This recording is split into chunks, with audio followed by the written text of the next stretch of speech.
talk prospects. Welcome in to Fantasy Baseball today on Wednesday, November 26th. I am Frank Stampfl. Happy Thanksgiving Eve. Happy Stranger Things Day to those who celebrate. Today on the show, we are doing an Arizona Fall League recap and some other prospecty things to talk about. And if we're talking the AFL, you know who's here to join us. Chris the Welsh. Welshie. What's up, man? Frankie Stamps. What's up, brother? Yeah, man, not much. Look, it was really fun to see you earlier this month, Arizona Fall League, first pitch Arizona, watching prospects, home run derby, eating way too much Mexican food. It was a great time. We had a blast. Yeah, I got Towers and Frankie Stamps in my truck. We went and had the most amount of Mexican food that we did not plan for. We hit night cages where we were, exit velocities, and we had this great midnight batting cage thing. The Arizona Fall League, the home run derby, in the grass. You caught a ball. I know you probably talked about this a million times. Not only did you get a ball, but then you whiffed the very next homer, just hit right off of your glove. I kind of saw you get the ball, but the second one where it went off the glove, the look on your face was devastating. But regardless, we had the best time. It's always great hanging out with you, and miss you already. Yes, yeah, it really was a great time. Top 5 most embarrassing moment of my life is dropping a baseball in front of the whole fantasy baseball. You were pretty devastated about it. Like, and this is a guy that just got a ball. Like, You just got a ball, but this one wasn't like, because I think the ball you got, the first one, it bounced and you got it.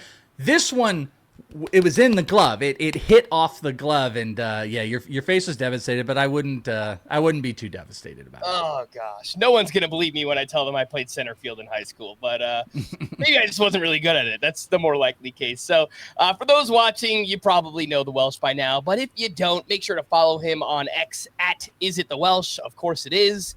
Anything else you want to promote? What else you got going on right now? Oh, man.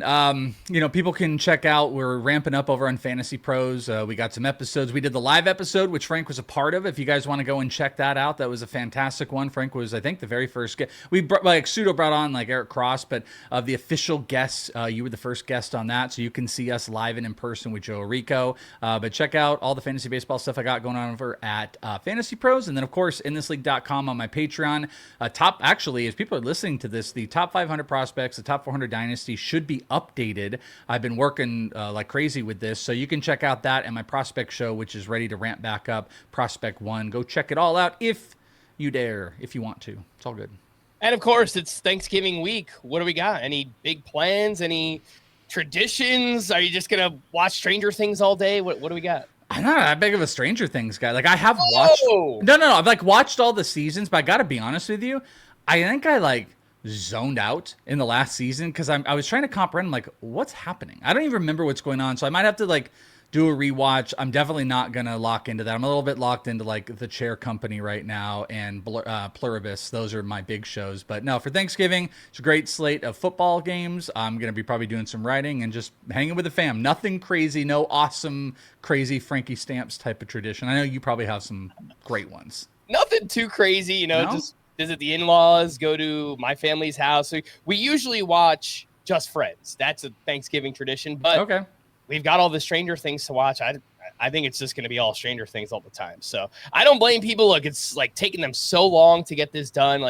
All the characters started off as 10-year-olds and now they're 35. So it's been a while, but hopefully the payoff is worth it here, the final season of Stranger Things. Yeah, no show ever disappoints at the end. There's totally not going to be a Game of Thrones type ending here for sure. Look, they've had so much time. You can't mess this one up. Let's get into the Arizona Fall League. And first up, before we get into any of the players or anything, why don't you just remind everybody what the Arizona Fall League is and how do we use it for fantasy? Because I know it's not great pitching. It's a very hitter-friendly environment. So it's we kind of take the numbers with a grain of salt here. But what is the AFL and how do you use it for fantasy? Yeah, so Arizona Fall League, it's just a collection. Every single team sends out a certain amount of prospects. They come out there. Usually it's a collection of Rule 5 based players that miss significant time in the season, and or players that might be close to the majors that teams might want to be working at other positions. Sometimes there's nomad-y type of players. Like, what do we have with this guy? Bo Davidson is a great example of someone who really popped this year, who was with the Giants. And last year he just kind of came out. He was an undrafted free agent, and kind of felt like they just threw him out there just to see what they had. And then he kind of popped and he had this really great season. So collection of prospects, usually kind of struggly with pitching. I actually thought the depth of the class was more interesting, maybe better than it had been, but it lacked elite pitching. So that also creates some inflated numbers. The walk rates are insane. I talked to Nacho Alvarez about this, and he was just like, it's berserk how you can have like no runs for like 5 innings, and then the 6th, 7th, 8th, all of a sudden there's just like 12 walks, 15 walks, because you've got these really like dicey relief pitchers out there. So yeah, walk numbers are weird. The numbers overall are inflated. How do you use it? You definitely don't get hyper focused on the physical numbers. People were I know we're going to talk about Esmerlyn Valdez. There was a stat that was like Esmerlyn Valdez and Barry Bonds, the only 2 players to do this in any professional setting. And it was like, okay, like don't do that. Don't do that type of stuff. But what you do want to focus on is you want to focus on the success. You should succeed here. Are players succeeding? Positionally, where is a team using a player? Like Royce Lewis was a prime example of that some years ago. That can kind of dictate how a player is going to come up. But there are instances where there are guys that were just kind of like nobodies come out here in this setting of all like really high end talent and then succeed, and that can be a carryover. Jacob Marcy, as I continuously joke about years ago and the crap I got, like that's one that's really worked out. Josue Brasino was another one of those. It wasn't on any radars. He comes out, wins a triple crown in the Arizona Fall League, got on the radar, and guess what? He carried it over. So, and there's a couple of those guys, a couple older guys we can talk about a little bit later that like, yeah, they might not be anybody, but they went from absolutely on no radars to finding success in this type of setting, and I think we do need to pay attention to it. So, yeah, it's grain of salt across the board. You just have to figure out the right ways of taking the evaluation and putting into players you want to invest in. Let's take a look at the MVP, and a name that we have talked a lot about, we've heard a lot about, is Kevin McGonigle of the Tigers, 21 years old. He was the 37th overall pick back in 2023. I will mention the numbers for these, but again, take them with a grain of salt. 362 batting average, 5 homers, 3 steals, 1210 OPS, 19. I wrote 19 strikeouts. That's probably not right. I think it's 19 walks to 12 strikeouts. It was definitely more walks and strikeouts for McGonigle. I think it's also interesting that he played third base while he was out there, and mostly has been a shortstop prospect, but clearly trying him out at another position. What did you make of his performance here in the AFL? Yeah, and I think at the end of the day, like the third base thing was creating the position flexibility.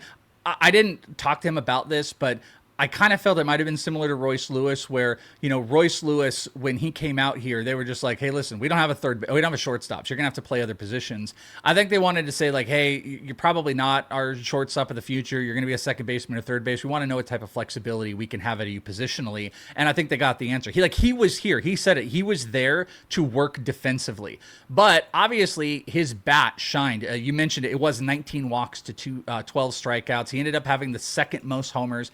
He won the MVP after Esmerlyn Valdez had a record 8 homers in his first 8 games or whatever it was. He tailed off, and McGonigle just went ballistic. As you're showing on video, if people are watching on the video, this was a homer that you got that I did not, because I was doing an interview with Prospect Savant during this time. But he ended up having, like I said, the second most homers that were out here, a great walk to strikeout ratio. He was stealing some bases. He was near the tippy top of hits. Overall, he had a 3.57 slash. And, the more interesting thing that we get is some of these places do have StatCast data. It's obviously going to be inflated. But again, you just have to know how to decipher through it. And what were some of the things we saw? 13% strikeout rate. He ended up having a almost 16% barrel rate out here, which is pretty dang solid.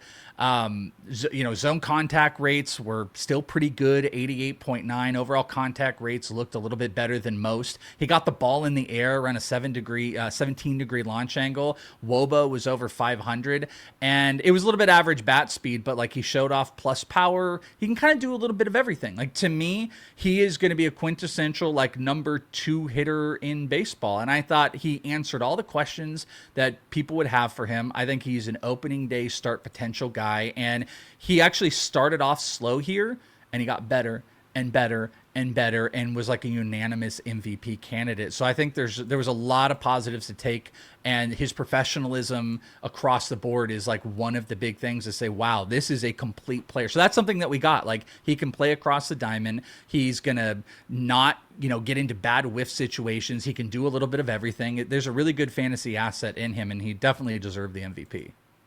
Yeah, so you mentioned that you think there is a chance that he's up on opening day. He did play 46 games at AA this past season, has not played at all yet at AAA. The early ADP over at the NFBC is 265. He's going about 21 picks ahead of Cardinals prospect J.J. Weatherholt. So what do you think of that cost? Push comes to shove. Do you think Kevin McGonigle is up on opening day? What do you think about him versus J.J. Weatherholt? Him versus Weatherholt's a really, really tough one. Like, I would probably, if I had to make one bet who's going to make the opening day roster, it would be Weatherholt. I think he's lining up for that. A couple things. I know this is very small, and frankly, the dude may be off the roster in a couple months or weeks at this point. But like, Tarek Skubal lives out here. He came out. He watched a couple of these Tigers games. He spent some time with McGonigle, and what would you expect for them to say? But they're just like, "What do you think about Kevin McGonigle?" And his two words were, "He's ready." Like, the dude is ready. So, I think there's a lot of optimism around that. I do think this is one of those instances where they're not going to go and look, and they're not going to be like, it's really great. He had a 17% barrel rate. They don't care about it. They're going to say, this dude dominated the AFL. He did it consistently for 6 weeks. Defensively, he hit multiple spots. And, their narrative coming off of the season was like, what? We need to get more contact-based players. We have too many guys that have high strikeouts. We need guys that are going to get on base, and McGonigle does that. Now, I do think his teammate who was out here, and I think we're going to talk about him later, Max Anderson, is somebody that could be in that space. He played third. He's a second baseman. I don't think it's out of pocket to say that they could go that route. But you know what? We got a looming, labor dispute that's coming up. Teams are more interested than ever than locking down these guys for long-term deals. I just don't think it's out of reason to say that, despite his AAA stuff, that McGonigle could make it to the majors. They brought him here to defensively to see where they can go. He fits a need. He fits the mold of the player that they want. And, he's like a little pseudo face of the organization. So, yeah, I think there's a high probability. Better than Weatherholt? I would go on Weatherholt on that side, but, just listen to the narratives. Let's see what they do. They bring in another guy, and you got McKinstry. That's a little bit of a problem, but I do think somewhere between second and third base is a home for McGonigle, and I think we will get a significant amount of at-bats. I don't remember what the Steamer projection was on, games or at-bats, but, I would think he's going to be 450 plus for this season. Steamer has him at 202 plate appearances, 255, 5 homers, 4 steals. Yeah, I would go over on that. I mean, I guess I'm a prospect guy. I try to be pessimistic at times. Not the Welsh projections of prospects doesn't always pan out, but this is one of those. There's only a small handful of guys that you want to try to take that stab on, and I think McGonigle is one of the few hitters I would do early. All right, let's take a quick break, and when we return, we'll get back into the AFL right after this. Only CBS Sports can bring you big time during the heart of Saturday afternoons. It's big time. It's big time. It's big time. It's big time. On CBS and streaming on Paramount Plus. Welcome back in Fantasy Baseball. Today we are here talking about the Arizona Fall League with my buddy, the Welsh. And next up we have the Offensive Player of the Year out in the AFL, and is your boy, Esmerlyn Valdez of the Pirates. He's 21 years old, turning 22 in January. He hit .368 with 8 homers and 27 RBI. Both of those numbers led the AFL. We actually got to watch him mash in the home run derby as well, which was a lot of fun. He was in the finals against his teammate, Tony Blanco Jr. Valdez actually lost, but he was hitting some bombs out there. He also posted a 1355 OPS, way more walks than strikeouts. And perhaps no player in the AFL helped their stock more than Valdez while being out there. Do you believe that he is now a top 100 overall prospect or on that fringe? Yes, I have him as a top 100 prospect. To be fair, had I had the experiences I had with him here, 3 months earlier, I might have been in a quicker space, I might have made that decision, because going into this year, he made the futures game. He was one of, I believe, 2 prospects at the time with 20 or more homers going into the Futures game that were at the Futures game. The other one was Lazaro Montes. And they were the 2 guys, and they were like the 20 or under or whatever at that time.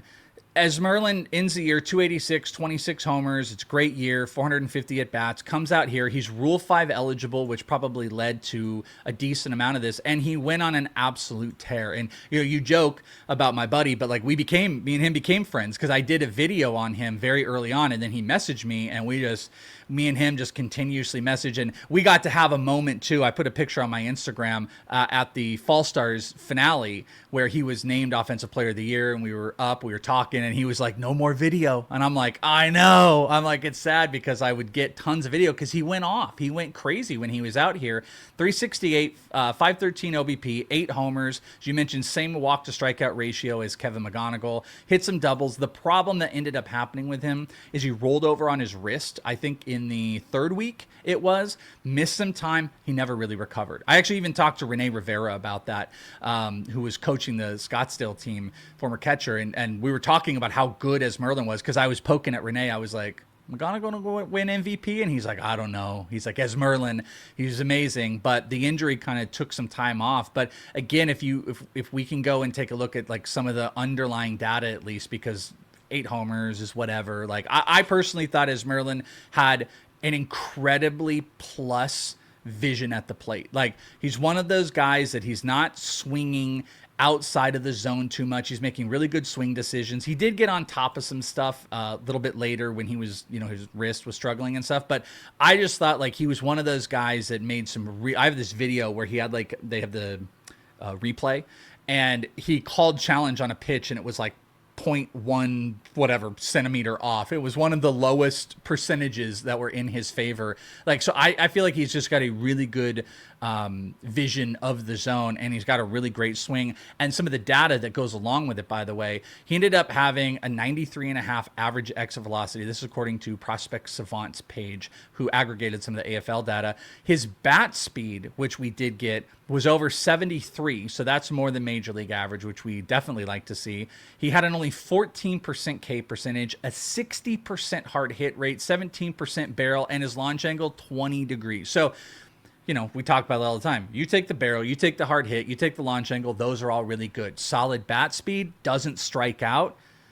I think maybe positionally he's maybe like a left fielder, right fielder. He's not fantastic there, but I do think the bat is a plus. I have him as a top 100 prospect. He, outside of like me and watching him a bunch and being buddies, I said it after the first week, he's my Josue Bursinho. He's my Jacob Marcy of the year. The problem was he then started setting records and he became everybody. So he wasn't quietly this prospect that deserved more more status. He got all the status, so that doesn't really work anymore in that. But I do think he's the big pop from the AFL.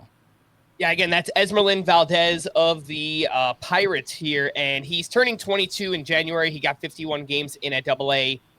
Any chance we see him late in 2026, or do you think this is more of a 2027 call-up? No, I do think it's more of a 27 call-up, but I think there's a possibility because he was protected in the Rule 5 and he's now on the 40-man roster. So, but the Pirates are telling us like, oh, we're going to spend money. And, if they really do go spend money and they do what's the White Sox thing? They just go and bring in just a bunch of guys that are just, nomads that are out there on 1-year deals and stuff like that to trade him. It wouldn't be a possibility we would see him until, I think, August. So I think there's a chance that we do, but he's more of a 2027 guy to me. The pitcher of the year in the AFL was James Hicks of the Astros. He's an older prospect at 24 years old, struggled mightily in the minors this season, and then showed out in the AFL. He threw 14 shutout innings with 19 strikeouts, just 2 walks. Welsh, what do we make of a performance like this? He's not a high-end prospect. He's not really on anybody's radar, at least to my knowledge. Should he be now? Yeah, I definitely think he should be now. I mean, he came out here and, again, this is one of those where it's like the league is not a pitcher-friendly environment, but he came out here, he pitched 4 games, he gave up no earned runs, he struck out 19 and walked 2. I just want to point out, this is one of the most walk-heavy places in baseball. Like the walk numbers are absolutely insane out here. And he was able to mitigate it to a 19-2 strikeout to walk ratio while also, doing some pretty good stuff. When we can pull up, Prospect Savant has got some of this data up there. He ended up having across the league, the 7th best K percentage in the Arizona Fall League, but of real starters, it was like the 3rd. Anderson Brito had the best, Carson Milbrandt had the 2nd best, and James Hicks was right there. Obviously, it was a 4% walk ratio, but what I also like to see was like low max velos that were against, so he wasn't giving up like crazy big hard hit contact, and he had a 17.7% swinging strike rate, which was really solid. So I think he's put himself in the conversation in the starter realm. And I don't think he's a top 100 prospect or anything like that. I like Anderson Brito more than him, even though like physically Brito is a little bit smaller, and I like sometimes the smaller body types have that like relief risk, but I like Anderson Brito's stuff a bit more. But I thought Hicks did a really, really good job inducing a ton of strikeouts, not walking a bunch. And I think that puts him like on a radar in this hitter friendly environment.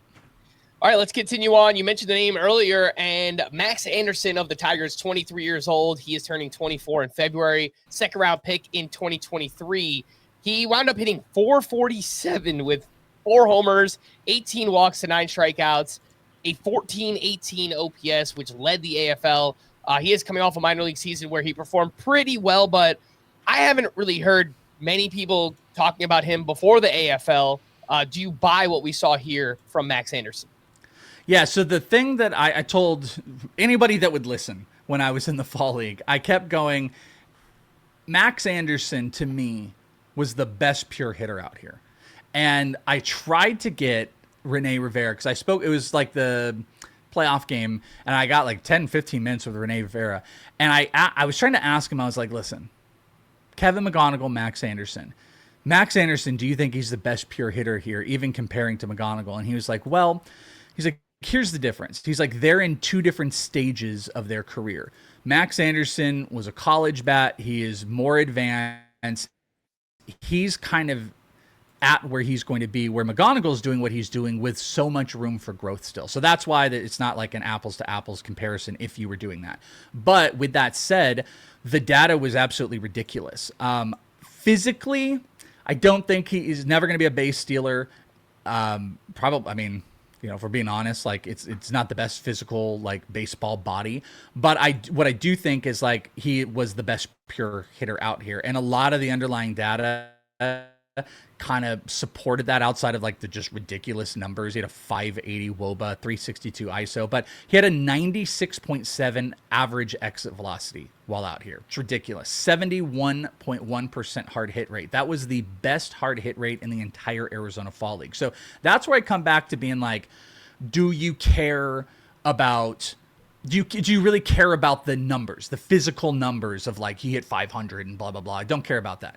But how about having the number one, average exit velocity? How about having, the best hard hit numbers that are out here of any singular player? How about having an over 20% barrel rate? Those are things that I'm like, we do need to pay attention to it. He's another one of those guys like Esmerlyn, a very, very, very advanced approach at the plate. I guess he can get to, I think he's more of like a 3.5 category player where I think those hard hit numbers are going to work well. I had a good comp or two of that type of player, but like he's never going to steal. I think he's a middle of the order type of guy. I think I would not be shocked in the right environment. And frankly, look at the Tigers offense this past year. You put him there, I think he could be a 90 run, 90 RBI, high batting average guy. And I think there's 20 to 25 plus power in his bat. He ended up hitting 19 homers in 500 at bats in the minors.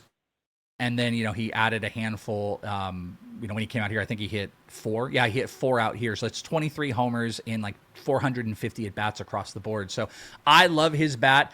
He played a lot of DH out here as well, but that's why I'm saying, like, I think one of Max or McGonigle can make the roster, but I love the offensive profile of Max Anderson. He's just going to be one of those guys that I'm going to walk out kind of falling in love with.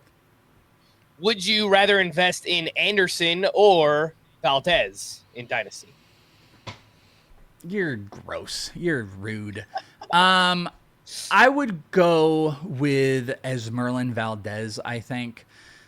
Even though defensively, I think there's some questions. I just think like Esmerlyn Valdez is undeniable. You know, like I just think he is an undeniable bat. He has plus raw power.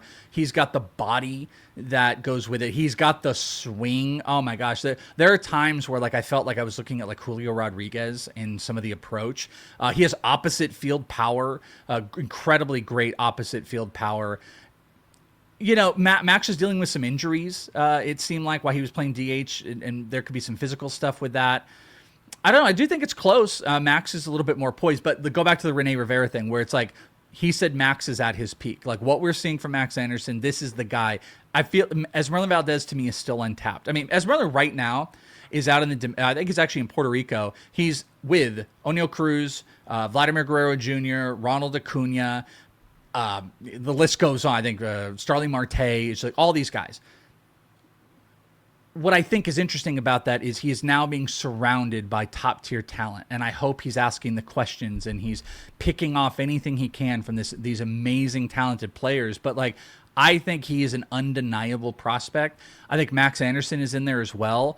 Those hard hit numbers look ridiculous. I mean, when you look at the data, by the way, of just Max Anderson alone, and you're like, geez, 20% barrels, 70% hard hit rate. Like, this guy's going to do some stuff. But I also wonder, could he do like Ketel Marte thing? Remember Ketel would hit the ball crazy hard, didn't get the ball in the air a bunch, and he was a doubles king? Maybe Vladdy does that. Vlad Jr. does that. I kind of think that could be Max Anderson. Max did not show off really good launch angle in the AFL. It was like 8 degrees. I do think he kind of struggles getting the ball in the air a little bit. And if you're already a little bit more of a poised prospect, you are who you are. I just wonder if he's going to be a dude that just hits, you know, a ton of doubles, 20-something homers, can get a lot of runs and RBI. So I would go a long way of trying to deal with that to give you Esmerlyn Valdez. All right, let's continue on with some other big names here and check in on what they did in the Arizona Fall League. Charlie Condon of the Rockies, 22 years old, 3rd overall pick in last year's draft, 2024. He hit .337, just 1 homer in 22 games. Looks like maybe he was focused more on making contact. He posted just a 17% strikeout rate while he was out there.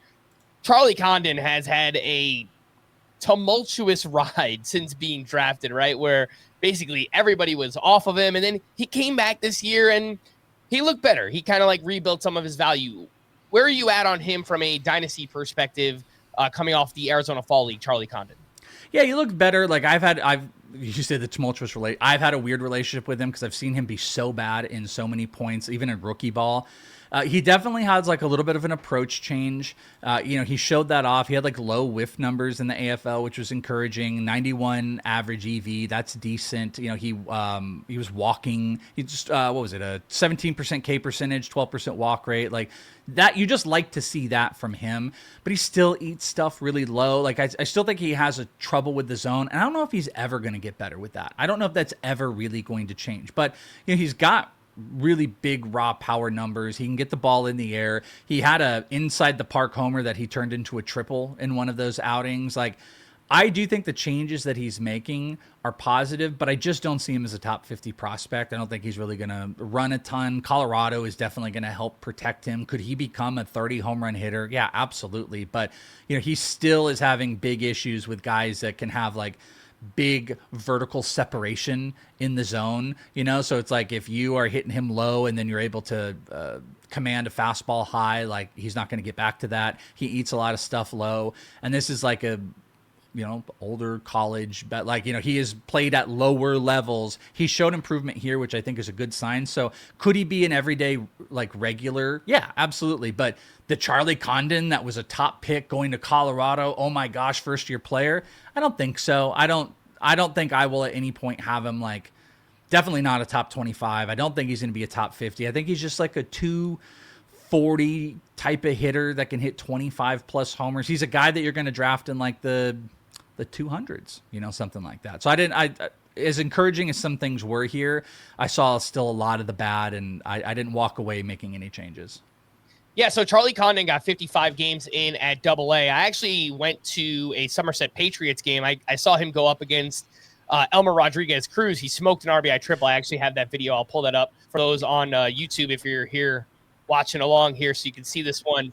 And Elmer's no joke. Elmer led the minor leagues in strikeouts.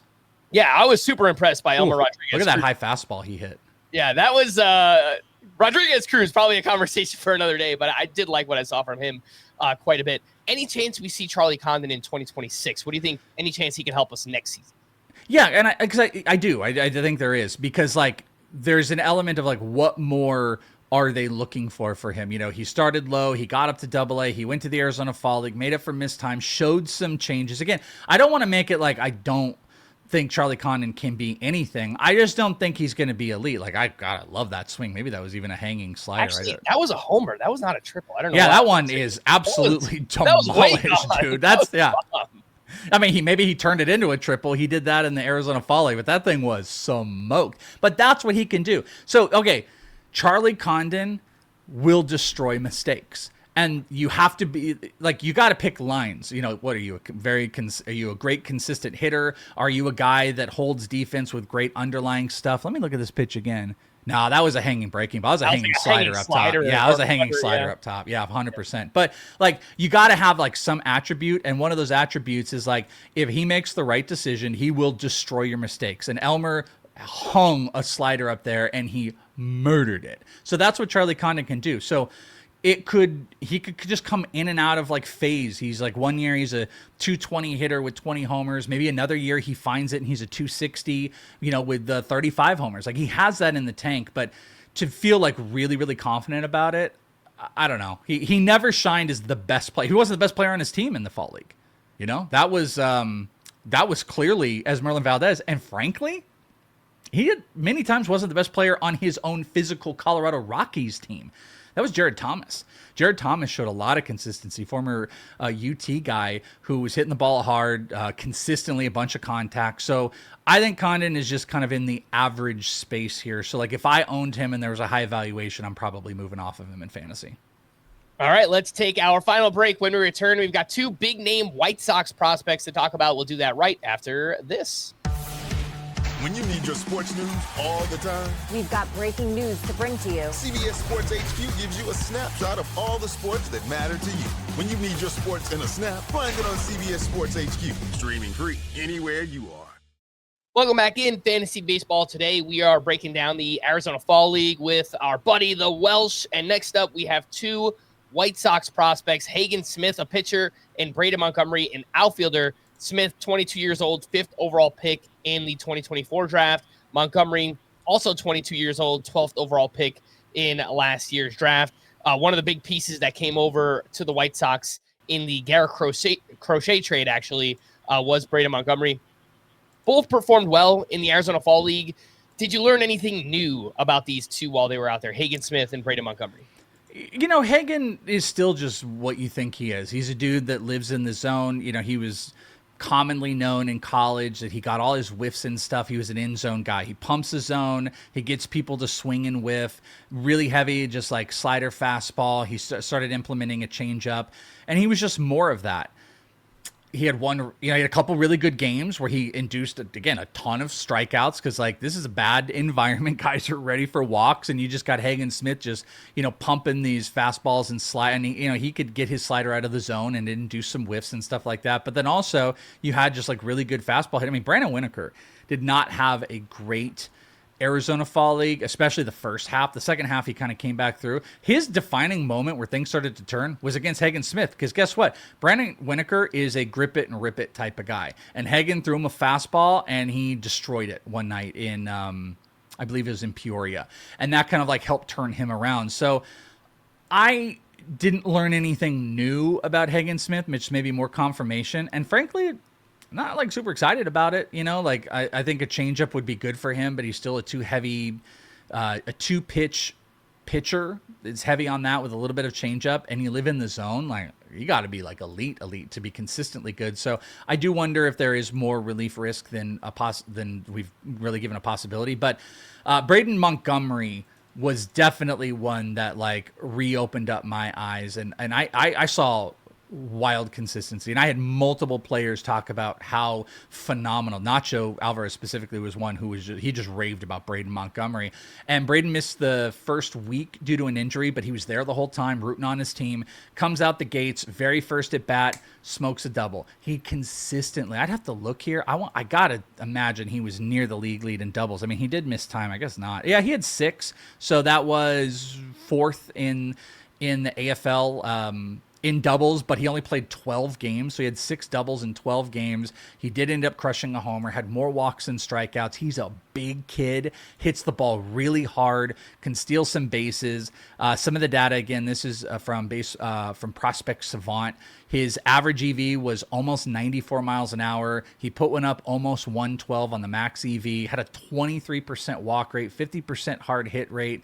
The only thing he didn't do well is he didn't get the ball in the air, but he's kind of a doubles hitter. So that comes back to that Vladdy type. You know, he makes a lot of contact. He walked a bunch, he's very strict on the zone. I think he's an advanced plus hitter. He's going to have to figure out how to maintain that. And hopefully over time, he'll learn to loft the ball a lot. If he doesn't, then Braden Montgomery is probably going to be like a 20 homer, 10, maybe 15 stolen base guy, good runs and RBI, and maybe he hits around 260, 270. And if he learns to lift the ball, he is legit a guy that could hit 35 homers. So I don't know what path that's going to go, but I actually think it's a tremendous floor of any of the AFL guys we walked away from. Unlike the other Montgomery from the White Sox, Colson, who was out there a whole bunch. Colson was like learning to be a different player and, you know, consistency, inconsistency, strikeouts. Braden Montgomery came out and he was just one of the most dangerous bats you could put in the AFL. So I think it's stock way up on him just in the confirmation of the type of player he was. And I don't even think he got to show off the ultimate skills. Like, if this were 2 or 3 more weeks and he had played week 1, like, I do think Montgomery could have even started to vie for like an MVP type of an award. He just, I don't think, played quite enough, only 12 games in the AFL. You just reminded me that whenever he gets to the White Sox, it's already a pretty long last name. We're going to have B. Montgomery on the back name of the jersey and C. Montgomery for Colson and Braden there. They might cheap out, though, and just have 2 Montgomerys, though. You could see that they might be a team that does that. We don't need to separate them. Yeah, they do have a history of someone cutting up their jerseys and stuff like that, too. So. Shout out to Chris Sale. Hopefully Chris Sale's nowhere to be found. Do you think we see either Hagen Smith or Montgomery in 2026? Yeah, I mean, the timeline with the White Sox is like a mystery. Like, are they if they do the same thing they did last year, which is sign a bunch of just, you know, like I said, nomads that are out there, guys looking for 1-year contracts that they can try to sell off of, and projects, you know, like the Joey Gallo stuff. I don't know. That's gonna push the timeline again to probably August. But I do think Montgomery is probably further from Hagen Smith. I think they're going to just make a decision pretty close into the year. Like May, June, I think we're going to have a good idea of like what the White Sox want to do with Hagen Smith.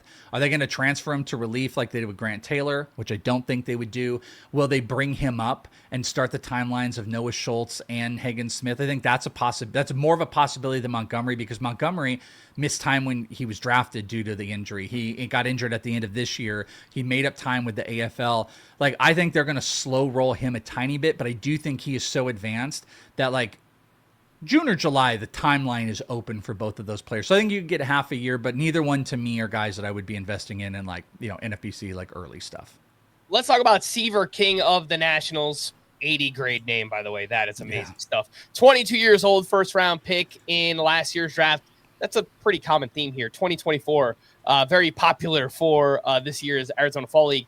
He hit 359, 2 homers, 6 steals, 1031 OPS, 11 walks to 15 strikeouts. This was actually much better than what we've seen from him so far in the minors. So from a dynasty perspective, would you be looking to buy or sell Seaver King based on what he did in the Arizona Fall League? I think I'm a buyer on Seaver King because I don't think his value is like incredibly high. I think it was higher in the draft, and then I think it came back down with, you know, okay numbers. I thought he really shot. I mean, the Scottsdale team, you got to remember, this Scottsdale team was McGonigle, Max Anderson, you had Seaver King, Chris Suero, who we're not talking about here, who's a total dude. Like, they had, and Parks Harbor is another guy I might bring up. Like, those are guys. They had a monster team, and Seaver King was hitting at the top of the lineup every single day. And the data ended up backing up something that you saw every single day. The simplistic thing was, holy crap, he hits the ball hard every outing. Every single time it looks like he's hitting it hard. And guess what? He did. 94 average exit velocity. He also hit one around 111, so he gets that like upper tier, the 110 max EV marker we want for like at least, more of an advanced power number. He struck out less than 20% of the time. He had a 62% hard hit rate out in the AFL. Like, again, these are all very inflated numbers, but what you're seeing is like he is hitting the ball consistently hard. He does barrel it. He got it in the air. I don't know if he's ever going to like really, really click into being a big home run guy, but could he be a 15-20 guy? Could he be a 15-15 guy? Yeah, I think he's going to be aggressive on the base paths. I thought he hit pretty consistently for average too. I liked what I saw out of him. He was all business too. I mean, he was out there to get hits, get on base, and do his thing. 359, 468, 563 slash line, with 6 stolen bases, 2 homers, 5 doubles. I think I'm a buyer on Seaver King. I think he is in that like top 100 range. All right, last 2 names that I have for you, and then I'll throw it your way, and you can bring up anyone else that you want to. But 2 pitchers working their way back from injuries. We had Luis Perales of the Red Sox and Daniel Espino of the Guardians. So Perales performed poorly, but I heard the stuff was electric while he was out there. Obviously, like, has a lot of things to work on in terms of control. Espino, former top pitching prospect in all of baseball, really hasn't pitched since 2022. No. I mean, it's been one arm injury after another, one shoulder injury after another. He looked really good, albeit in a really tiny sample size. Where are you at on these 2? Luis Perales of the Red Sox, Daniel Espino of the Guardians. Yeah, and I saw Perales pitch, I think, twice, but I saw, I think, every single outing of Espino. And Espino left a little bit early. I was really impressed with Daniel Espino. Now, there's a chance that Espino could just be a reliever. He had such massive injuries that took so long. They used him in 1 inning. I mean, I thought he was a guy that would pitch the entire time he was out here because he had 1 outing before the minor league season ended. Then they brought him to the fall league, and they had him pitch like 4 outings, and then poof, he was gone. He did start every game in the first inning, and then he left. So I really don't know what the long-term plan is, but he was close to unhittable when he was out here. I mean, it was swing and whiff stuff. He got out of a jam or 2. Fastball was pumping, if I remember correctly. It was like, I think he was sitting 97, touching 98, 99. Slider looked good. His parents were out there every single day. Like, I was really, really impressed with what Daniel Espino did, but it's like total mystery, barely pitched anything, been gone for 3 years. What could possibly be the plan for him? If he gets back stretch as a starter, I think Daniel Espino has the chance to kind of float back to being maybe a top 100 prospect, but there's no way you can't deny the injury history. Like, he is 1 wrong pitch as a high velo pitcher. I mean, he added a bunch of muscle, like he's a muscular guy now, but he is 1 wrong pitch away from just like being gone again with his track record. Luis Perales was absolutely electric when he threw strikes. And that's the thing I'm trying to come to terms with. That's another guy that missed like really significant time, did not pitch a bunch before coming to the AFL. And he was like one of the opening day starters. He ended up having a 31% K percentage out here, but an 18% walk rate. He touched 100, but he was super, super inconsistent. And that's the thing. When people are like, he's electric, it's like, yeah, when the pitch was on, his fastball looked relatively unhittable. Slider was great, but he also had wildly crazy command issues. So again, is Luis Perales a relief pitcher because of this? Will they continue to stretch him out? Like Emiliano Teodo was back out here this year. He was one of those guys that he could hit like 102, and then they put him as a starter, and he had walk issues, and now he's a reliever again.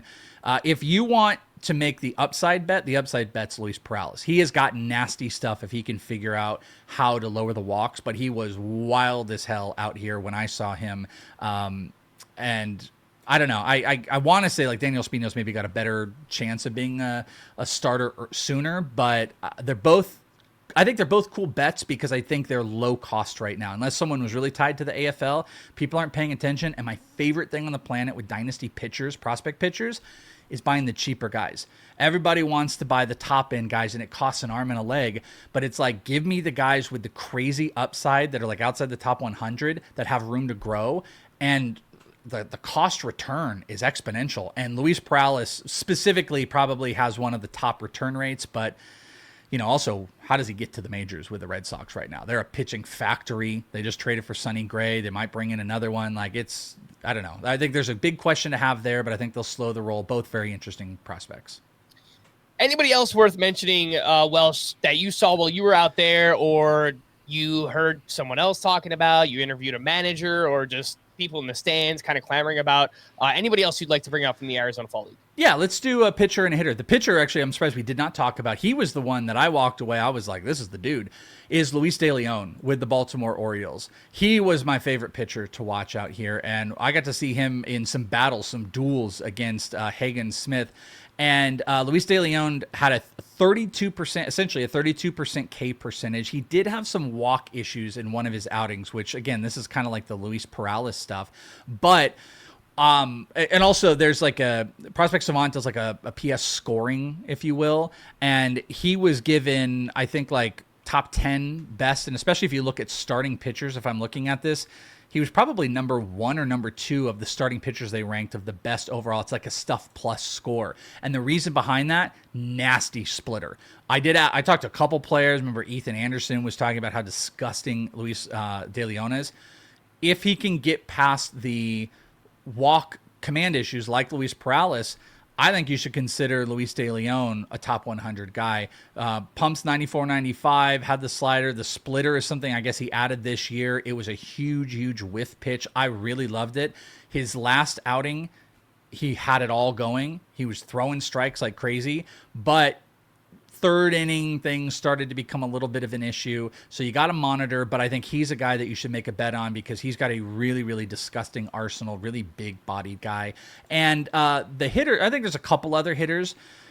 The All-Star MVP, Rowdy Rodriguez, was kind of interesting. Another guy I just want to throw out as a quick aside, Owen Ayers with the Cubs was one of those players that was an absolute nobody in no one's mind. Older prospect, 24, 25. He ended up coming out here with like some of the best bat speed in the entire league and was really good.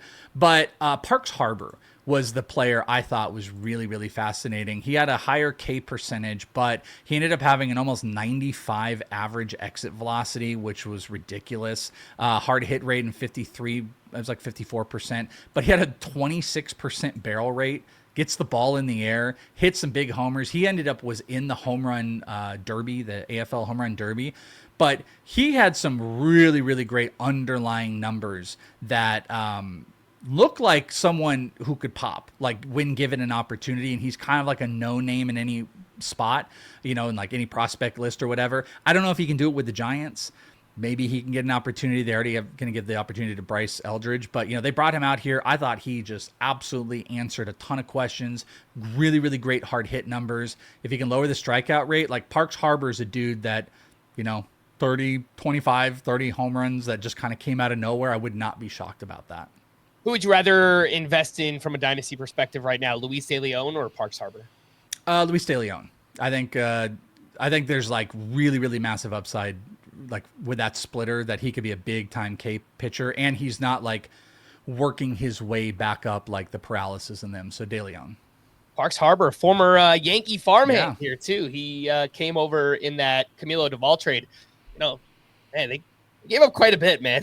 Jesus Rodriguez, I think, was in that trade. Yeah. And, Doval didn't look too good. We'll see if Yankees can get him back on track. I do have some other prospect-y related things that I wanted to ask you about here, Welsh. We can kind of wrap up with some rapid fire here. And it's mostly stuff, I think, for this upcoming season for 2026. We actually just had Yaku Cosmopolitan on yesterday or 2 days ago. A+ name, by the way. What a name. Yeah, that's actually, it's not his real name, but obviously it's like his X name, his website and stuff. Breaking down the Japanese players, do you have any takes at all for Murakami, Imai, Okamoto, Tanahashi that are coming over? Yeah, I mean, I'm filtering the same information that everybody else has, so I'd be careful about it. I'm absolutely worried about Murakami and his chase issues and like the upper velo stuff. I think that is a big concern for value. Okamoto is really interesting, a little bit older, better contact guy, gets the ball in the air a ton. His power numbers haven't jumped off, the page or anything like that. But I was like, man, either one of these guys in like a New York or something, or a good hitting environment, are exciting. So I think Okamoto is probably going to be a little bit more in my world, because dude, if Murakami signs with the Yankees or something, like there is a big offensive potential, but like he's gonna rocket, he's gonna skyrocket, and it seems like there is. I don't know if the ceiling is good enough to justify what you're giving away with the floor, if that makes sense with Murakami. But Amai is really, really interesting. You gotta love this is the pitcher who was talking about like wanting to beat, the Dodgers and teams like that. So as, a Diamondback fan, it's like, oh my God, bring him in here. I think a lot of Yankees fans are like, he's coming in. The most fascinating thing about him, which I think he is probably the one I'm most into. Eno Saris talked about him on the live show that we all did together. People can check out on the video, but it is what do they call it? The wrong direction slider. He throws this slider that goes arm side instead of glove side. So it's just like when he throws it, instead of it coming in, it's going out. And it's a super weird pitch. Also, the low angle creates just like a really weird spacing for like how the pitch is coming on people. I know like Lance Brozdowski has compared it to like a Luis Castillo. I think he's the one, maybe pending the environment, that I'm most interested in, especially if it's a pitcher friendly environment where you've got like good coaching and maybe they can work through that slider, and there's talk of like a sinker, because he's got a really interesting arsenal. But that reverse, again, I don't remember what it's called, like wrong reverse slider, whatever it is, like that thing really seems like it's got potential to play at the major leagues with big whiffs if he's got the right arsenal around it. So I think Amai is the one that I'm like most interested in, but I would probably rank it from like what their value is: Amai, Okamoto, and then Murakami. Just for next season? Are you thinking that long term as well, or just for next season? Oh, okay. So if you're talking about like long term, Okamoto, I don't think is old. Like they're like, he's so old. It's like he's 29, but there does seem to be a timeline on these guys where like, if things don't work out, it's gonna be a 2 or 3 year. That's why Murakami is so interesting, because he's got the years on him. So, from that perspective, I think it's this order that you have. I think it's Murakami, Amai, and then Okamoto as far as like a dynasty value. And Murakami is going to be a lot more valuable in a dynasty space. So if he figures the stuff out, if they can work through, if he goes to an environment, if he goes to the Angels, I mean, what are they going to do? They're going to just say, good luck, bud. But if he goes to a place that is really going to work through these chase issues and work with him, maybe potential swing changes, because like it does seem like he gets a little low. Like all the stuff is like he's got great launch angle and stuff, and it's like because he's sitting on low velos, like he's getting under stuff, so that might be a harder time getting to higher velo stuff, especially if they're pitching him high. If they can work through and fix that, dude's got raw tools. He's got like big, crazy raw tools that are going to play. So I would probably play the upside and longevity of him, and then Amai, and then Okamoto is probably like a tier down long term. Yeah. So the other day, Yaku Cosmopolitan, he kind of gave us like a scale for Murakami is like, the high end outcome is he's Nick Kurtz. Like he just comes in and he's Nick Kurtz. Okay. The low end is he's like the bad Joey Gallo season. So thanks Cosmopolitan. That's a gap. But that's like the risk. That's what's funny about that? That's like the epitome of what like dynasty prospect valuations are, where it's like, by the way, the high side, you look at Braden Montgomery, you're like, the high side is he could be Julio Rodriguez.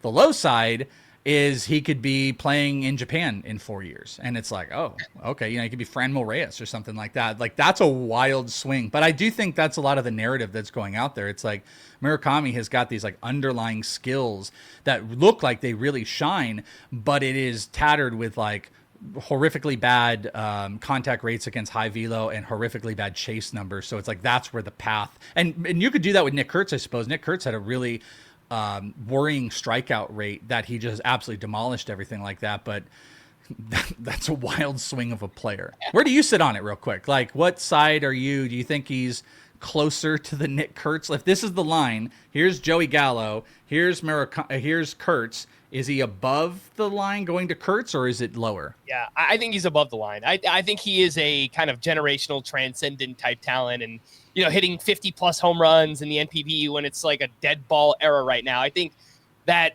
power is like legit 80 grade power. Will he make enough contact? I mean, obviously that's the biggest question, but I lean a little bit more positively towards Murakami working out in the long term. So. You're going to send this clip to the Yankees so they can do that in their pitch to Murakami? I don't think there's any chance. You don't need him. You got Ben Rice. You don't need him. Oh, I love Ben Rice. Oh. We all love Ben Rice. We all love Ben Rice. Next up, Welsh, buy or sell? Jeff Passan says the Pirates will give Connor Griffin a real chance at the opening day roster. Dude, me and James Anderson had, definitely not heated, but we had a debate live at the stadium about this very exact thing. And then it went over to, we did a live panel. It was me, him, and Eric Cross. Jesse Sevier was hosting it. And James really, and hats tip to him because he was way before this news came out. He was on the side of that they would give him a contract. My argument was they're the Pirates. You know, like he's like, you know, they could do it. Yeah, they could, but they're the Pirates. Why would they? You also have a looming labor dispute, which one way or the other, like maybe either it hyper pushes up teams wanting to get these contracts before God knows whatever happens with, you know, they're not going to do a cap, but they want a cap. You know, that, you know what I'm getting at. Or it could work in the opposite end where like they might be pushing for things that could work in their favor. So I don't know. So to take a 19-year-old shortstop who is a unicorn, yes, but got to Double-A on a team that isn't going to win, like why would I make that assumption that they're going to do it? But then they come out and say that they're talking about it and they're going to spend all this magical money and stuff. I think they would be better suited locking up this super young, amazing, great talent than bringing in just absolutely ridiculous, stupid deals just so their money is up when the labor agreement says, hey, look, these 3 teams down here don't pay any money. They shouldn't get any profit shares. You know, that's obviously where it's going to. I'd rather them do it on Connor Griffin. So to answer your question, I am going to say I'm going to stick with my sell that he's not making the opening day roster, but they are literally talking about it. So this might just be irrelevantly and stupid of me to even say, but I'm going to say sell on that. It looks like the market is certainly buying. The overall NFBC ADP for Connor Griffin is 339 the last 7 days, up to 289. So up 50 spots already. And if he does anything in spring training, if he hits a home run in the first spring training, his ADP is inside the top 150. So the one thing I don't disagree with that. I mean, if they lock him up, all bets are off now because he is, like I said, unicorn of a player. The one thing I do wonder is if there's any players out there, because there's this, you know, labor agreement and all these type of stuff. What if there are more Jackson Merrills than there are not? And what I mean by that is, remember Jackson Merrill, he didn't take the deals. Like he sat on it for a while. He wanted to wait for his market value. You just kind of wonder if that's, you know, floating around that they say, hey, we're not in any hurry. You know, we're not in any hurry to do this because they know the market value could go from you signing some team friendly, like just so stupid. Those numbers are so dumb. 8 years, 95 million or whatever, to 10 years, 120 to you can get over 200 million if you sign your deal. If we wait it out a little bit, that's why I think that that's a possibility of it being a sell, but boy, it is so much louder. Yeah. Next up, we have buy or sell. Nolan McLean should be the first rookie pitcher drafted for next season. His ADP is 109, which is about 11 picks ahead of Chase Burns and 15 picks ahead of Jacob Misiorowski. Oh, you already know the answer to this. That is a buy. He was my topic of conversation in the video, the live episode that we did. Yeah, ridiculous. I think it was 6 pitches of over 100 stuff plus, and I believe his slider, if qualified, would be the #1 stuff plus pitch out there. He's kind of a unicorny pitcher. No one ever really caught up with him. He's insane RPMs, like 3,200, so lots of spin. Really, really good command, not walking. His stuff is ridiculous. You worry about regression, yes, but I want to make a bet on Nolan. So yeah, that's a buy for me. I mentioned Chase Burns, Jacob Misiorowski, also Cam Schlittler. They're going 1 to 2 rounds after Nolan McLean. How do you rank those 3 just for next season? Burns, Misiorowski, Schlittler. Oh gosh, that's so tough. I think if I was playing upside, I'm going to go Burns, and I might go Schlittler and then Misiorowski. If I want a little bit more floor, I think I'm going to go Schlittler, Burns, and then Misiorowski. I hate to be down. Misiorowski's so much fun, and he has these moments, but you know, there's still big command issues, and Chase Burns does as well. I just feel like we're close to him clicking, and I think when he clicks, it's even more dominant, but Schlittler's the safer bet. And maybe Schlittler's the #1 answer. Like, you shouldn't play upside with all those guys because of how good Schlittler was. Yeah, I would still go Chase Burns at the top of that list. As much as I love Cam Schlittler and what he did in the postseason, he looked awesome down the stretch. I do worry a little bit about these big velo jumps he's had the past couple of years. Over the past 2 years, he's gone from averaging like 95 all the way up to 98, 99. So But that's also what the Yankees do. That's been their development. I think they were like near the top of like lower level, like they prioritize velo jumps, and they've done a really good job of like making that happen. But to your point, like Luis Heel is an example that's kind of volatile. But I see where you're going. You're saying that from like an arm fatigue, like falling apart issue. Yeah. So there were a few different studies and things that I heard while we were out at First Pitch Arizona. Like the number one indicator of future arm injuries is, a jump of 2+ miles per hour over like a 2-year span. And basically, Schlittler has jumped like 3-4 miles per hour on his fastball. So look, he is a bigger dude. Maybe he just has that body type where he can hold up and it's not an issue. Obviously, I'm hoping it works out that way, but I do have a little bit of concern over that for Cam Schlittler. Trey Savage is going around pick 150, Bubba Chandler around 160, so a little bit lower than that group we just spoke about. Who do you like more between those two, Savage versus Chandler for next season?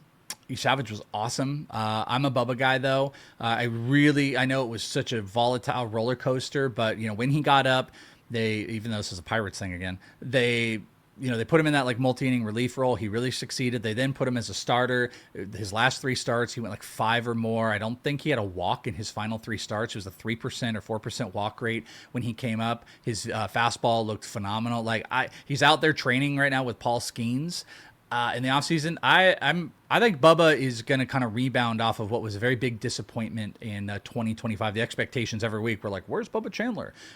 He's there. He's the guy I want to invest in. I think he's a really, really great upside play. But I will reiterate here, I think what I said on our live panel. It's awesome. We're talking about all these guys. You got to pick your poison. You can't be like, okay, I got McLean, I got Chase Burns, and I got Bubba. Let's go, guys. Like, nope, that's way too volatile. I'm going to invest. It would be maximum 2. It'd be like McLean and Bubba. But if I were to take like Mizorowski and Chase Burns, like how could you take on any more? It's risky enough doing 2. I think you need to kind of pick your poison. At most, it's like McLean and Bubba for me is what I would do, but don't get too overweighted, especially for this year in those guys. Dynasty, it's a different discussion.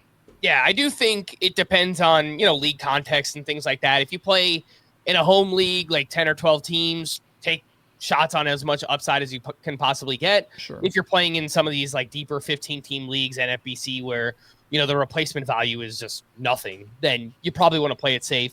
Probably don't want more than 1 or 2 of those pitchers we talk about. Also dependent if the same thing what you're saying, if McLean is like your SP4 and Bubba's your SP5, but if they're your SP like 6 and 7, that's a different discussion as well too. What about if Nolan McLean is your SP2? What do you think about that, Welsh? I don't love it. Not really. Not a big fan. Is that coming from any certain gladiator that I might know? We did an early draft champions league while we were out at First Pitch Arizona. I forgot about that. I waited way too long on pitching, and I got Framber Valdez as my SP1, Nolan McLean as my SP2. Me and James were sitting at the pool waiting for everybody to appear. I think we had just gotten some lunch, and we're sitting there. There's this giant, huge monitor in front of us with some guy that's on Twitch. Like, we're just sitting there, and I see you post it, and me and James are looking. We're like, that rocks. We're going through it, and then I'm like, look at this. Nolan is the SP2, and he was like, "Oh, it's going to be a challenge." But you actually sparked a huge David Bednar conversation in us because you took Bednar, I think, in like the 5th. Yeah, 5. Is that right? Yep. Yeah, 5 or 6 or something like that, and we had this great discussion. So you created lots of great discussion just by your draft there. But yeah, maybe not your SP2. Yeah, probably not as an SP2. Last question here: do you like either or both of Carson Benj or Justin Crawford in draft and hold leagues, or just very deep leagues? We've heard both organizations already talk about giving those guys an opportunity. Carson Benj, Justin Crawford. Yeah, I think Carson Benj's access to an outfield gig became so much more clear once Brandon Nimmo was traded. I think that's already kind of like a clear discussion that's out there that he's going to get the opportunity. He's just a phenomenal all-around prospect. So I would prioritize him over Justin Crawford. I think the Phillies are in a spot where they've got to make a couple decisions, like we could see Aiden Miller sometime early this year. If they move off from Bohm, how many rookies would they want to invest in? Justin Crawford, awesome. You want to bet on stolen bases and some average, he's your play for sure. He could be a poor man's Chandler Simpson, so I'm down to make that bet in like a deeper NFBC much later. But Benj is the priority for me. All right, that'll do it. Welsh, here we are. Happy Thanksgiving week to you and everyone else out there listening. Everyone, make sure to follow the Welsh on X at IsItTheWelsh. And one last time, I'll give you the opportunity to let everyone know what you got going on right now. Yeah, you just follow me on the socials if you want to see what's going on. PatreoninThisLeague.com that you can support the stuff I do in the prospect world.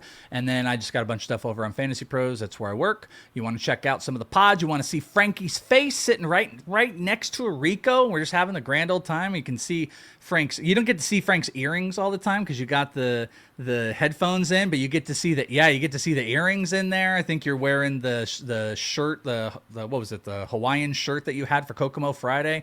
Go check it out over on YouTube.com/FantasyPros MLB. All right, we are going to wrap there. For the Welsh, I am Frank. Thanks as always for tuning in to Fantasy Baseball today. Please make sure to follow and leave a 5-star rating on Apple or Spotify, and we will be back again next week. Bye-bye. Peace.